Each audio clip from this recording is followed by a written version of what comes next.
আজকে আমি একটা তেঁতুলের আচার বানাবো। কি কি আনিছো? তেঁতুল কতগুলো আনিছো? কটা? হাতে উঠাই দেখাও। তেঁতুল আর কি কি আনিছো? নুন, তারপরে ঝাল। আর ওইটা কি? কোনটা? এই যে বড় ওইটা কি? হাতে উঠাও। এটা? হ্যাঁ, এটা হলো বাটাটা। বাটাটা ঠিক আছে, এবারে বাটো। তারপর কি হয়েছে এই যে ভাইয়া দিয়ে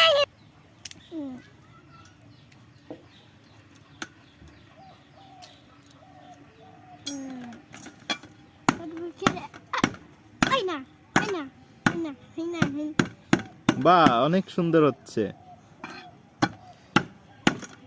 আরে বুদা রে, এবার জাল বাটো। জাল বাটু কি রে, জাল বাটু